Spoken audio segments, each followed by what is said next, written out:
हमारे रविंद्र रैना जी state president होने के नाते भी एक सिपाही हैं। कांग्रेस वाले कहां तक चला सकते हैं, नेशनल कॉन्फ्रेंस वाले कहां तक चला सकते हैं। डिस्ट्रिक्ट प्रेसिडेंट होने के नाते में एक सिपाही हूं। नेशनल कॉन्फ्रेंस के कितने हिस्से हो गए यहाँ पर, एक ही घर से दो कैंडिडेट, एक हो गया सजादुल का, दूसरा हो गया नेशनल कॉन्फ्रेंस का। नाज़रीन अस्सलाम वालेकुम, मैं हूं आपका मेज़बान अरशद फारूक। आप सभी का KINS में खैर मकदम है। आज हमारे साथ बात करने के लिए मौजूद है Mir Mushtaq, district president BJP के। मीर साहब, आपका KINS में आपका खैर मकदम है। शुक्रिया अरशद साहब, आपकी चैनल का KINS जो आपकी चैनल है बहुत मकबूल तरीन चैनल है, तो मैं दिल की उम्मीद गहराइयों से आपका शुक्रिया अदा करता हूँ। बहुत बहुत शुक्रिया मीर साहब। मीर साहब, आपसे आज ये पूछना चाहेंगे कि घर घर तिरंगा के हवाले से बात होगी, ये BJP का कैसा मिशन है? जी मीर साहब। देखिए अरशद साहब, मैं आपको इस तरह से कहूँ जी कि 70 सालों में किसी एक पार्टी हो या हुकूमत हो, चाहे कांग्रेस की बनी हो, नेशनल कॉन्फ्रेंस की बनी हो, PDP की बनी हो, अदर पार्टीज़ की बनी हो, तो उन्होंने सिर्फ और सिर्फ तिरंगा के साये में ओथ लिया। जी लेकिन तिरंगा की मकबूलियत जो है, जी इसकी अफादियत जो है, जी वो आज तक गायब थी। आज तक किसी ने BJP के बगैर किसी ने इसको लोगों में जागरूक नहीं किया कि आखिर हम हिंदुस्तानी हैं, हमें अपने मुल्क के झंडे की कदर कैसे करनी चाहिए। ये मुहिम इस वक्त पूरे हिंदुस्तान में चल रही है। सबसे जो इसमें ख़ास बात है, सरकारी तौर जो ये ऐलान हुआ है कि हर कोई सरकारी मुलाजिम हो, स्कूल हो, इंडस्ट्रियाँ हो, कॉरपोरेशंस हो, पुलिस हो, आर्मी हो, CRP हो, BSF हो, जो भी हो, तो उन सब को लाजमी करार दिया गया कि आप तिरंगे की अफादियत आम लोगों में मकबूल करें। उस सिलसिले में हमारे पूरे, मैं अपने डिस्ट्रिक्ट की बात करूंगा। जी हमारे डिस्ट्रिक्ट में, मेरे डिस्ट्रिक्ट जो बारामूला है, इसमें 7 कॉन्स्टिट्यूंसियाँ हैं। 7 की 7 कॉन्स्टिट्यूंसियों में इस वक्त हमारी जो मुहिम है शद्दमद से जारी है। इसमें हमने डिस्ट्रिक्ट में इंचार्जेस बनाए हैं। जो 7 की 7 कॉन्स्टिट्यूंसी में मैं ज़िला प्रेसिडेंट हूँ भारतीय जनता पार्टी का बारामूला का, मेरी निगरानी में है। मेरे मशवरे से वो हर जगह जा कर के लोगों को ये समझाते हैं कि तिरंगा की अफादियत क्या है। ये मकसद। तो मीर साहब, आपसे ये भी पूछना चाहेंगे कि इलेक्शन के हवाले से अगर बात होगी तो इंतखाबात कब होंगे और कस्बे बारामूला में आप BJP को कहाँ पे देख रहे हैं? जी देखिए अरशद साहब, सीधी बात है, ये इलेक्शन का बिगुल बज चुका है। चाहे नवंबर दिसंबर में हो या मार्च अप्रैल में हो, थोड़ा ही अंतर है इसका।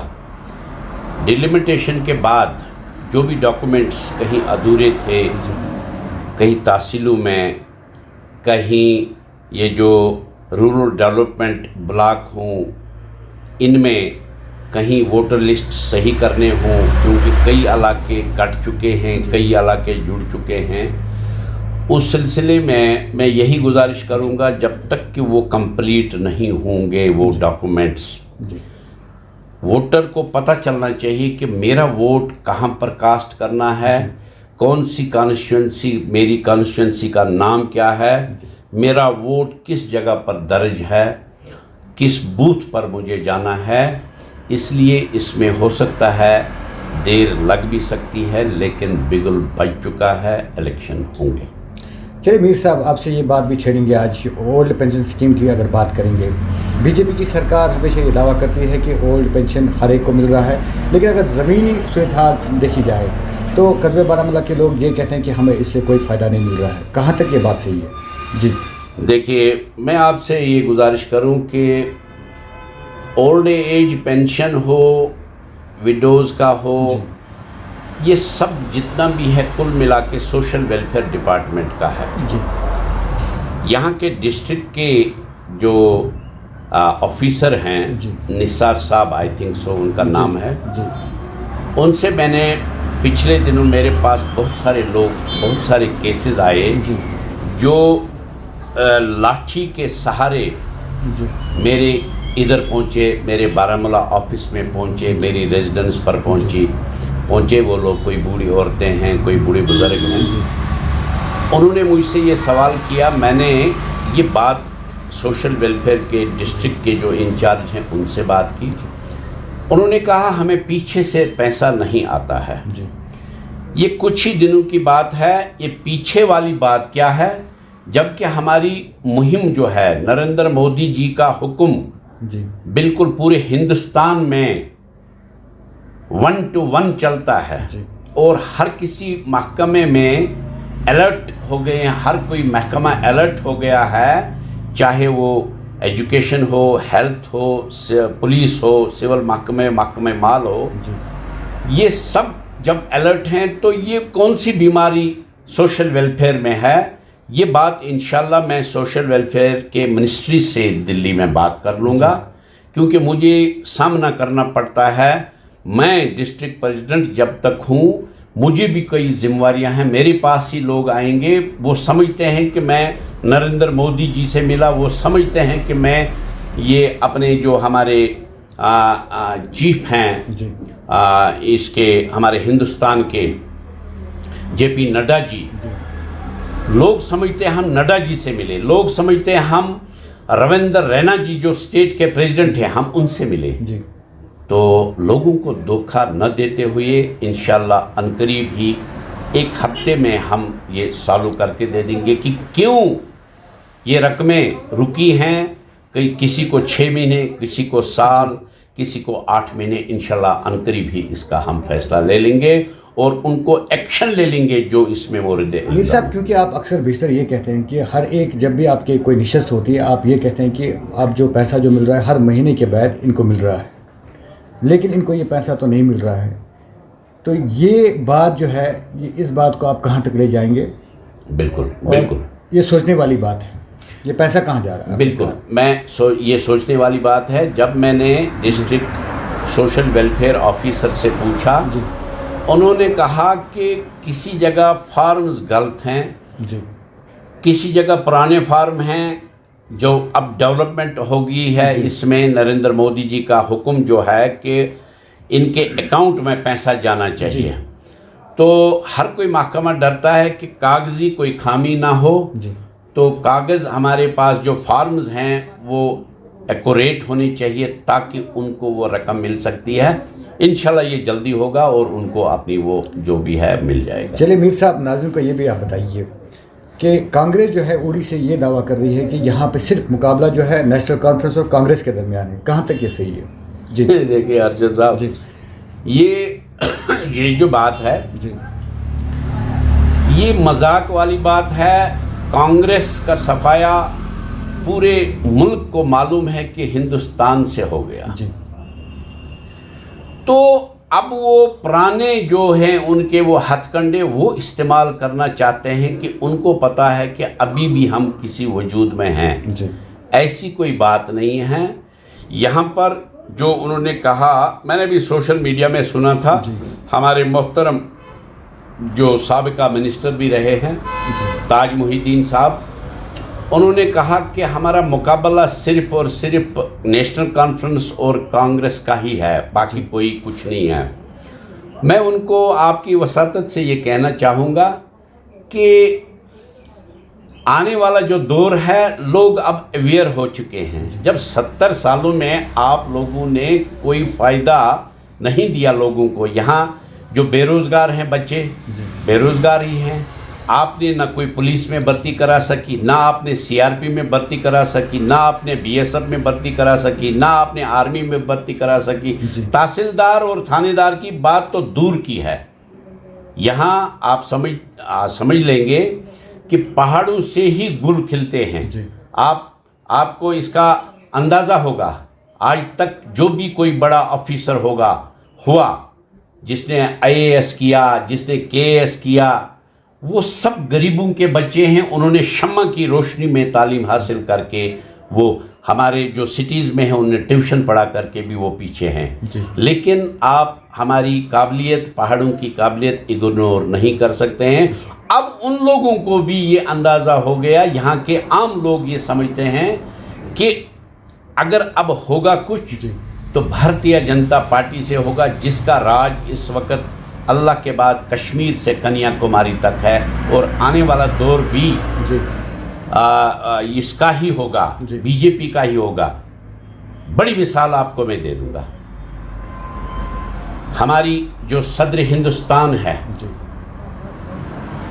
मोहतरमा मुर्मू जी, अंदाज़ा आप खुद ही कर सकते हैं। क्या लोग अंधे हैं? लोगों को ये समझ में नहीं आता है किस कम्युनिटी से उठा करके किस जगह पर नरेंद्र मोदी जी ने, भारतीय जनता पार्टी ने बिठाया। क्या अभी भी लोग सोए हैं? सरमाएदारों के लिए सरमाएदारी ठीक है, लेकिन जायज़ इस्तेमाल हो तो हमारे सर आँखों पर। लेकिन हम फ़ायदा देना चाहते हैं जो हमें हुक्म है नरेंद्र मोदी जी का, हमारे JP नड्डा जी का, हमारे स्टेट के प्रेसिडेंट रविंद्र रैना जी का, हमारे जो ऑर्गेनाइजेशन के जनरल सेक्रेटरी हैं श्री अशोक कौल जी का। वो महीने में 25 बार हमें क्लास लेते हैं कि आप किस किस जगह पर गए, किस किस विडो को आपने सोशल वेलफेयर में मदद कराई, किस किस ओल्ड एज वाले को पेंशन आपने दिलाया, किस जगह पर आपने किस गरीब को PMAY का मकान दिलाया। क्या ये बातें लोगों से छुप कर हैं? ये लोगों को अच्छी तरह से वाकफियत है कि क्या आगे भी होने वाला है, क्या हमारे साथ हुआ। लिहाजा ये उनकी ख्वाब गफलत है। रही बात नेशनल कॉन्फ्रेंस की, कांग्रेस का मैंने बता दिया आपको। नेशनल कॉन्फ्रेंस में उन्होंने बाज़ाब्ता वही ख़ानदानी राज जो कांग्रेस में था, वो ख़ानदानी राज नेशनल कॉन्फ्रेंस में भी है। आप बाकी जगह छोड़ करके आप उड़ी की ही बात ले लीजिए। नेशनल कॉन्फ्रेंस के कितने हिस्से हो गए यहाँ पर? एक ही घर से 2 कैंडिडेट, एक हो गया सजाद लोन का, दूसरा हो गया नेशनल कॉन्फ्रेंस का। अब लोग किस अंधेरे में रहेंगे? लोग उतने पागल नहीं हैं, उनको वाकफियत है। जो उन्होंने वो थमा के रखा था, ये हो गया पंजा, ये हो गई हाल, इन्होंने अब रिजेक्ट करना है ये पंजाबी और हाल भी, और आने वाले वक्त के लिए कमल का फूल ही इंशाल्लाह खिलेगा। चलिए बात करते हैं मीर साहब, अपनी पार्टी के सरप्रस्त अल्ताफ़ बुखारी साहब। अल्ताफ़ बुखारी साहब भी कह रहे हैं कि मैं इलेक्शन जो है उड़ी से लड़ने जा रहा हूँ। आप इसको कहाँ पर देख रहे हैं? देखिए, अल्ताफ़ बुखारी साहब की मैं बात करूँ कि वो ताज मुहिद्दीन तो नहीं है। ताज मुहिद्दीन कुठवा से आ गया। जब ताज मुहिद्दीन साहब यहाँ इलेक्शन लड़ेंगे तो अल्ताफ़ बुखारी साहब क्यों नहीं लड़ सकते हैं? वो पुश्तनी बाशिंदा है उड़ी का, वो क्यों नहीं इलेक्शन लड़ सकते हैं? तो अपनी पार्टी को आप कहाँ पे देख रहे हैं यहाँ पे उड़ी में? कौन सी अपनी पार्टी? अपनी जो अल्ताफ़ साहब की पार्टी। अल्ताफ़ साहब जी, देखिए हर कोई अपना तीर चलाएगा, इसमें ये कोई दो राय नहीं है। वो भी अपने हिसाब से जो लोगों को इस वक्त दवाइयाँ देते हैं, हम ये करेंगे, हम वो करेंगे, उन्होंने भी आज तक कुछ नहीं किया। उससे भी अवेयर हैं लोग कि हकीकत क्या है। और इस वक्त लोगों को बेचने वाले जो हैं उनका ड्रामा ख़त्म हो गया। लोग सीधा ग्रास पर आना चाहते हैं, लोग सीधा डाउन टू अर्थ आना चाहते हैं। लोगों को इस वक्त यहाँ का विकास चाहिए। लोगों को इस वक्त जो बेरोज़गार उनके बच्चे हैं तालीम याफ्ता PG करके, मैंने पिछले दिनों एक आर्मी में रिक्वेस्ट करके PG करके बंदे को पोर्टर लगवा दिया। आप अंदाज़ा कर सकते हैं उसके बाप को कितना खर्चा हुआ। एक बाप ने बोला मैंने ज़मीन का 1 कनाल बेचा और मैंने PG कराया बच्चे को। क्या BJP ये देखना चाहती है PG वाला बच्चा एक पोर्टर का काम करे, एक पिट्ठू उठाए? क्या उसके बाप ने या माँ ने ये ख्वाब नहीं देखा होगा कि मेरा बच्चा भी अल्ताफ़ बुखारी बने, मेरा बच्चा भी ताज मुहिद्दीन बने, मेरा बच्चा भी किसी अच्छी जगह पर आ जाए, वो भी कोट पतलून लगाए? क्या ये कोट पतलून लगा करके ये जूता पहनेगा? वो जो पहाड़ी जूता होता है, जो प्लास्टिक का होता है, ये लिहाजा ये सब लोगों को वाकफियत है कि हमें आगे क्या करना चाहिए। हम किसी को रोक नहीं लगाएंगे। अल्ताफ़ बुखारी साहब का मुझे एहतराम है, वो अपनी पार्टी कहाँ तक वो चला सकते हैं, कांग्रेस वाले कहाँ तक चला सकते हैं, नेशनल कॉन्फ्रेंस वाले कहाँ तक चला सकते हैं जी। हमारी किसी को रोक नहीं है। ये फ़ख्र होना चाहिए भारतीय जनता पार्टी को, जिन्होंने इन सबको मैदान में डाल दिया और लड़ रहे हैं अखाड़े में। अखाड़े में जो निकलेगा वही सिकंदर होगा, वही उन पर वो राज और ये कर देगा। चलिए मीर मुश्ताक साहब, मैंडेट के हवाले से बात करेंगे। कस्बा उड़ी के लोग ये दावा कर रहे हैं कि कहीं जो बीजेपी के कारकुन हैं वो ये दावा करें कि हमें मैंडेट मिल चुका है। क्या बीजेपी ने मैंडेट शुरू किए हैं लोगों को देना? देखिए यार जज़ाब, मैं आपसे ये करूं कि कुछ रोज़ कबल मैंने भी ऐसी बातें सुनी जी, तो मुझे दुख हुआ इस बात का कि आप देख सकते हैं हमारी पार्टी में आज ही मैंने नोटिस निकाली है। मैंने 2 जो ओहदेदार हमारे ज़िले में थे उनको उनकी ड्यूटी से बर्खास्त कर दिया है, क्योंकि पार्टी के डिसिप्लिन को मेंटेन नहीं कर सके। वो पार्टी में जो खलफशारी या ऐसी बातें हैं उनको उसलिए मैंने ये कर दिया। ऐसे भी कुछ लोग हैं, उनके लिए मैंने आगे बात की है। मैं आपका समझता हूँ आपका इशारा विकार आसिफ की तरफ होगा। मैं आपसे ये गुजारिश करूं कि विकार आसिफ जो हैं मेरे छोटे भाई हैं, हक है उनका भी, ऐसी कोई बात नहीं है। लेकिन कोई पार्लियामेंट हाउस के सामने फ़ोटो उठा करके बोलेगा कि मुझे मैंडेट मिला जी, मेरे ख्याल में उनकी ख्वाब गफलत है। जिस तरह से हमारे ये बरखुरदार हैं विकार आसिफ जी, उनको मैंने वैसे भी पार्टी हाईकमांड को खबरदार किया हुआ है। उनके अंकल जनाब मुहतरमुल मुकाम राजा एजाज साहब जो रिटायर आईजी हैं, हालिया उन्होंने बशीर अहमद चालकू जो रिटायर डिप्टी डायरेक्टर हेल्थ ये रहे, तो उनकी मीटिंग में उन्होंने लोगों को इस बात पर मजबूर किया कि यहाँ नेशनल कॉन्फ्रेंस को भी छोड़ो और कांग्रेस को भी छोड़ो, बशीर अहमद चालकू जी को वोट दे दो। तो मेरी समझ से ये बाहर है कि एक घर में अगर 2 कैंडिडेट्स होंगे, एक कहेगा कि मैं बीजेपी का कैंडिडेट हूँ, दूसरा कहेगा कि मैं पीसी का कैंडिडेट हूँ, तो मेरे ख्याल में ये हज़म होने वाली बात नहीं है। ये लोगों को गुमराह करने वाली बात है। मैं लोगों को भी मुतनब्बा करता हूं कि आप पार्टी के साथ रहिए, भारतीय जनता पार्टी के साथ रहिए। उसका जो भी कैंडिडेट होगा उसको उसके हक में आप वोट कास्ट करें। हमारे जो ये है भारतीय जनता पार्टी, ये नज़्म नस्क यहाँ पर बिल्कुल बरकरार है भी, था भी, है भी और रहेगा भी। यहाँ पर पैनल बनता है, जैसे कि मैं आज डिस्ट्रिक्ट प्रेसिडेंट हूँ, मुझसे मशवरा किया जाएगा कि भाई आप 7 कॉन्स्टिट्यूंसी का पैनल दे दीजिए। उड़ी की ही बात नहीं है, 7 कॉन्स्टिट्यूंसी का पैनल जो जाएगा स्टेट में जाएगा। श्री रविंद्र रैना जी जो हमारे चीफ हैं स्टेट जम्मू व कश्मीर के इस वक्त, हमारे अशोक कौल जी जो इस वक्त ऑर्गेनाइजेशन के जनरल सेक्रेटरी हैं, वो देख लेंगे कि हमें कौन सा पुर्जा किस जगह पर लगता है, कौन सा बंदा कहाँ पर डिज़र्व करता है, तो उसको मैंडेट मिलेगा। ऐसी बात नहीं है कि मैंडेट हाथों में चलेगा, कोई सरमाएदार आएगा वो सोचेगा कि मैं पैसों से मैंडेट खरीदेगा। तो फिर लोगों को बेवकूफ़ बनाया जा रहा है। ये लोगों को बेवकूफ़ बनाया जा रहा है, ऐसी कोई बात नहीं है। ये मैं आपको क्लियर और वजाहतन ये मैंने आपसे जो बात की कि हमारे में एक डिसिप्लिन है, इसमें पैनल बनता है, उसके बाद में किसको मैंडेट मिलेगा, चाहे मुझे दे दें क्योंकि मैंने ऑलरेडी लड़ा है यहाँ पर 2014 में। 2014 में जिस वक्त मैंने इलेक्शन लड़ा उस वक्त कहते थे लोग ये काफिर को वोट देना है, तो आप काफिर से तो लोग मुसलमान हो गए ना। अब तो इस वक्त लोगों में जागृति आई है कि कौन सा बंदा हमारी बात जो है आईवान तक पहुंचा सकता है। ये बच्चों वाला खेल नहीं होता है। मैंडेट कोई बच्चों वाला खेल नहीं है। बाकी पार्टीज़ में होता होगा, लेकिन भारतीय जनता पार्टी में डिसिप्लिन है। उसको जो पार्टी का आदेश होगा, जी डिस्ट्रिक्ट प्रेसिडेंट होने के नाते मैं एक सिपाही हूँ। हमारे रविंद्र रैना जी स्टेट प्रेसिडेंट होने के नाते भी एक सिपाही हैं। हमारे जेपी नड्डा जी भी जो नेशनल प्रेसिडेंट हैं हमारे, वो इतना ओहदा होते हुए भी कहते हैं कि मैं सिपाही हूँ भारतीय जनता पार्टी का। तो दूसरे की तो कोई बात ही नहीं है, वो किसी के खेत की मूली कोई नहीं होता है। चलिए मीर साहब, आखिर में ये बात करते हैं कि उड़ी के हवाले से क्या उड़ी को एसटी स्टेटस मिलेगा?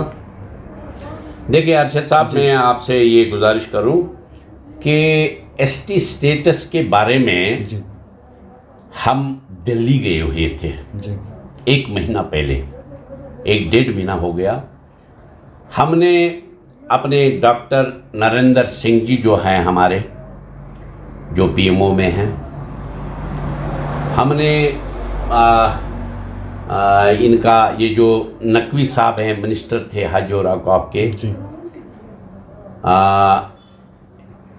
हमने 4 मिनिस्टर्स से मिलकर के ये बात रखी है। जी उसके बाद में यहाँ पर एसटी स्टेटस की खुसूसी में बात करूँगा कि हालिया मैंने कोई इसमें सोशल मीडिया में देखा, बेसिकली पुंछ राजौरी के लोग और करना के गए हुए थे दिल्ली। जी उनको अमित शाह जी ने बुलाया था या उन्होंने अपॉइंटमेंट अमित शाह जी से ली थी। उन्होंने वो वादा बरकरार रखते हुए जो हमारे नरेंद्र मोदी जी ने लाल किले से ऐलान किया था कि मैं पहाड़ी लोगों को इग्नोर नहीं करूँगा। हमारे जो होम मिनिस्टर हैं अमित शाह जी, उन्होंने भी ये वादा दिया था कि मैं इन लोगों को इग्नोर नहीं करूँगा। उन्होंने मीटिंग करी पिछले दफ़ा, ये 1 हफ्ता भर हो गया, तो उसमें हमारे भी कुछ लोग यहाँ से गए और उन्होंने भी कंधे से कंधा मिला करके वहाँ पर फ़ोटो उठाए और पगड़ियाँ बांधी और कहा कि जी हमने लाया है, ऐसी कोई बात नहीं है। एसटी स्टेटस की बात ऑलरेडी हो चुकी है। मेरे साथ सज्जाद नकवी जी थे, हमारे जो उड़ी के हैं, वो मेरे साथ थे। हमने अच्छी तरह से अपना केस प्लीड करके वहाँ डाला है। इंशाल्लाह अनकरीब ही मुझे लगता है कि इलेक्शन से पहले ही एसटी स्टेटस का जो हमें दर्जा यहाँ है, उसमें फ़ख्र की बात है। मेरा ये नारवा इलाका जो है, जो चिराग तले अंधेरा है उन लोगों को, जो ये इनको कई मिनिस्टर आए, कई बन गए मिनिस्टर, कई लोगों ने उनसे वोट लिया और आगे बाद में वो वही अनपढ़ रहे। कई जगहों पर मैंने पिछली बार देखा, उनको बिजली के खंभे नहीं हैं, उनको ड्रेन्स नहीं हैं, उनको ये सब परेशानियों का सामना, उनको भी मैंने मुबारकबाद दे दी। उन लोगों ने मुझे दावत की थी आप यहाँ आइए। इंशाल्लाह जिस वक्त अब इलेक्शन का बिगुल बाज ही चुका है, फुर्सत मिलते ही हम सब जगह पर जाएंगे और आप भी बाखबर हो जाएंगे कि क्या है, कौन कितना पानी में है। नाज़रीन, ये थे हमारे साथ Mir Mushtaq, district president BJP Baramulla. Mir साहब, आपका KNS से बात करने के लिए आपका बहुत बहुत शुक्रिया। Thank you.